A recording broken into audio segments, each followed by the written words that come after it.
आज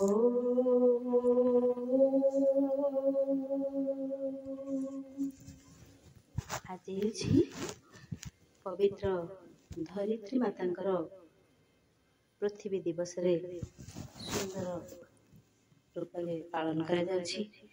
श्रीमद् भागवत महापुराण कथारे भक्त प्रवर ध्रुवंकर वंशरे जड़े राजा थिले बेण। से अत्यंत दुराचारी थिले। से वेद को मानु नथिले कि कौनसी यागयज्ञ रे विश्वास मध्य करू नथिले। एभली अधार्मिक राजांकर शासन रे क्रमे पृथ्वी शस्यहीन हैला। प्रजा माने बहु कष्ट रे कालातिपात कले। प्रजा मंगल पाई ऋषि माने बेणंकर हत्या मध्य करिदेले। ता बेणंकर कौनसी संतान संतति नथिला। एणु ऋषि मानंकर चिंता पड़िला तांको उत्तराधिकारी किए हेबो। उपाय शून्य हुई ऋषि माने राजा बेणंकर मृतपिंड को मंथन करिले। सेही मंथन रु बेणंकर शरीर रु प्रथम एक किंभूत किमाकार पुरुष जन्म नेले। सेही कदाकार पुरुषटी थिला बेणंकर समस्त दुर्गुणर स्वरूप। ऋषि माने ताकू परित्याग करिबारु से जाई गोटे व्याध रूपरे अरण्य रे वास कला। सेही पुरुषर जन्म परे बेणंकर मृत शरीर समस्त पाप मुक्त होई गला। पुणी ऋषि माने सेही शरीर को मंथन करिबाक लागिले।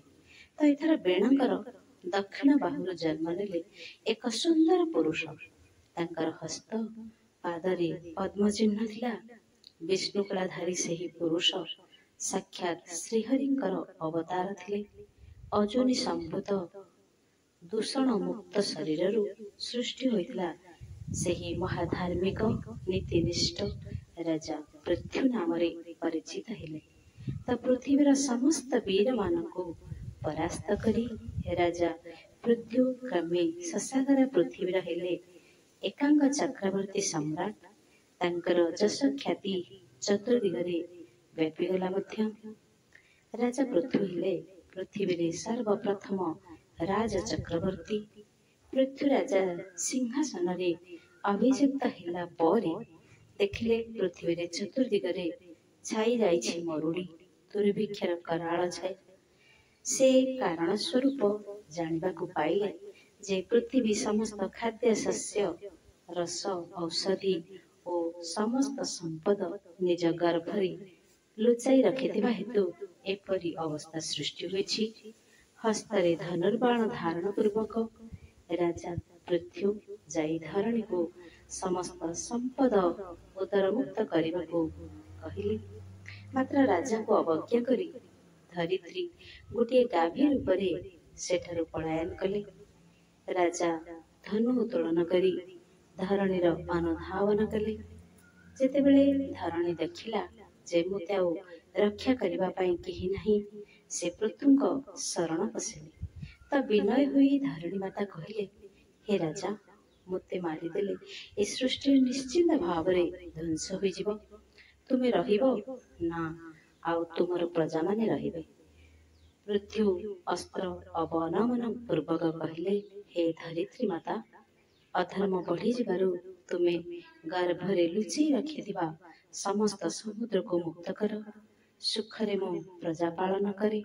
मो प्रतिज्ञा करुछि सर्वदा मो धर्मर रक्षा करिबि, तुमको मध्य रक्षा करिबि। त राजांकर विनय वाक्य आउ प्रतिबद्धतारे धरणी राणी प्रसन्न होई गले। पृथ्वी आउ राजा मनु को बस्या करी गाभी रूपी धरित्री माता को दोहन करी सर्व संपद लाभ कले। बहु वर्ष जाए एही पृथ्वी रे शासन कले।